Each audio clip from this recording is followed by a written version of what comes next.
There is nothing bigger or older than the universe. The questions I would like to talk about are: 1. Where did we come from?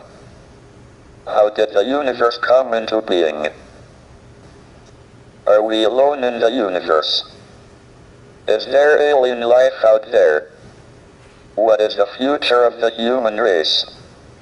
Up until the 1920s, everyone thought the universe was essentially static and unchanging in time. Then it was discovered that the universe was expanding. Distant galaxies were moving away from us. This meant they must have been closer together in the past. If we extrapolate back, we find they must have all been on top of each other about 15 billion years ago.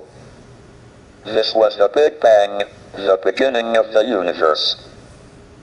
But was there anything before the Big Bang? If not, what created the universe? Why did the universe emerge from the Big Bang the way it did?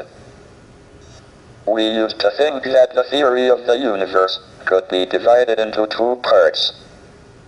First, there were the laws like Maxwell's equations and general relativity that determine the evolution of the universe, given its state over all space at one time.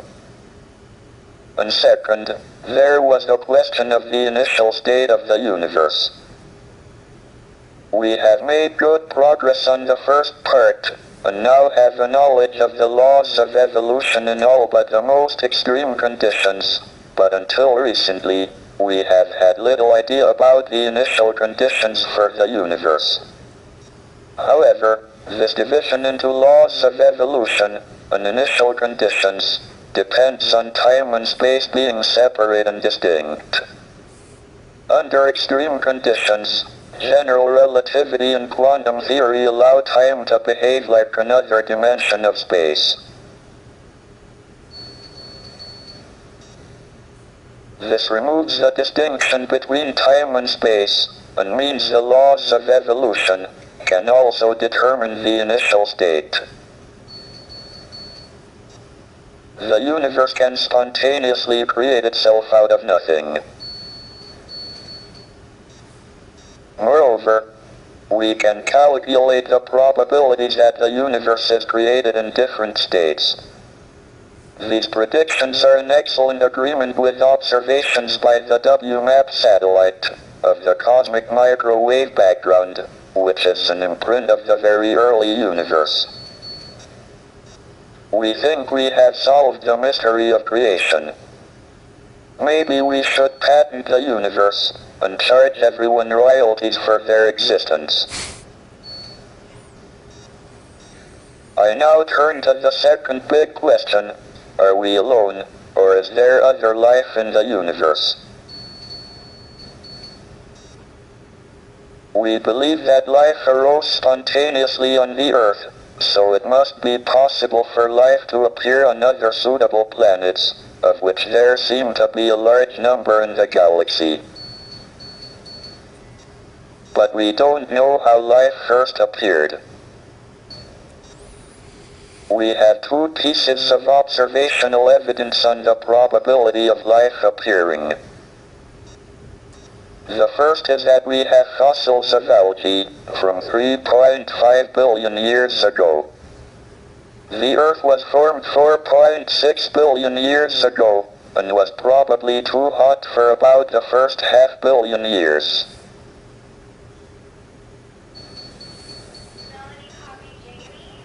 So life appeared on Earth within 500 million years of it being possible, which is short compared to the 10 billion year lifetime of a planet of Earth type. This suggests that the probability of life appearing is reasonably high.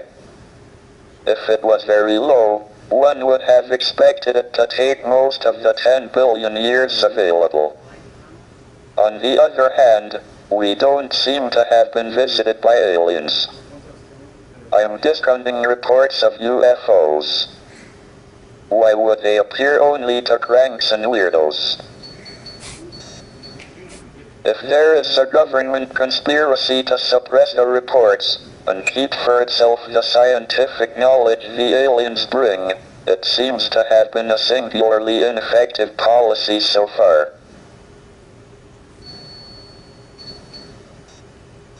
Furthermore, despite an extensive search by the SETI project, we haven't heard any alien television quiz shows.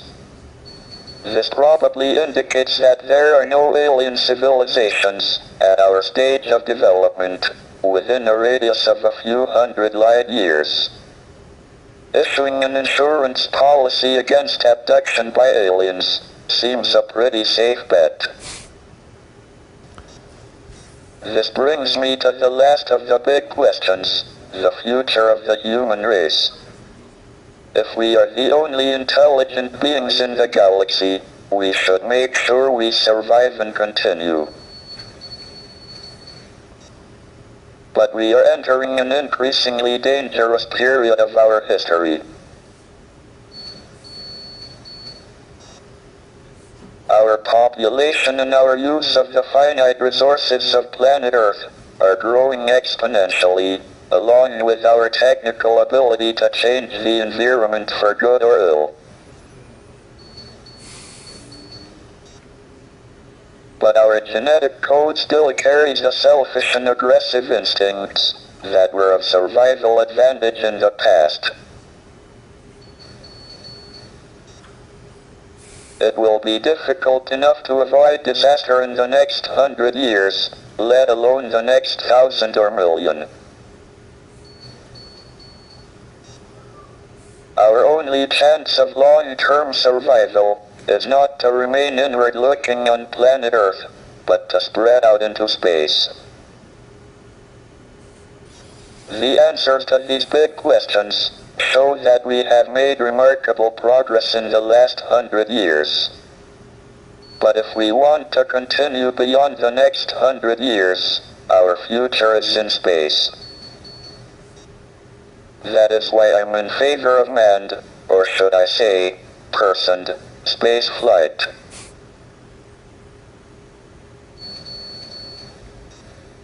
All my life, I have sought to understand the universe and find answers to these questions.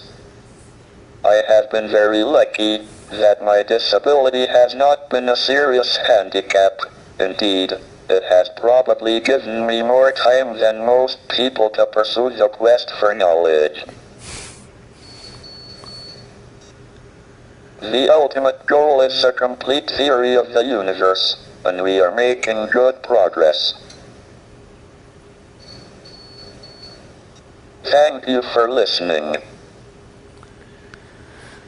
Professor, if you had to guess either way, do you now believe that it is more likely than not that we are alone in the Milky Way as a civilization of our level of intelligence or higher?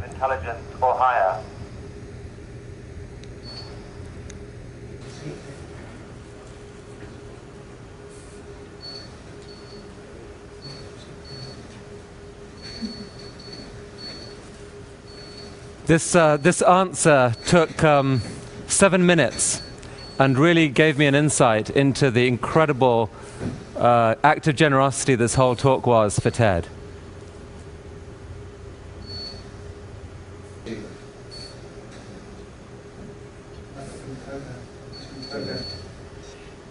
I think it quite likely that we are the only civilization within several hundred light years.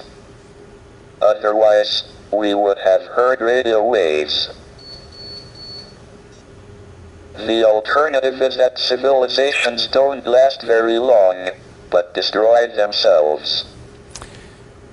Professor Hawking, thank you for that answer. We will take it as a salutary warning, I think, for the rest of our conference this week.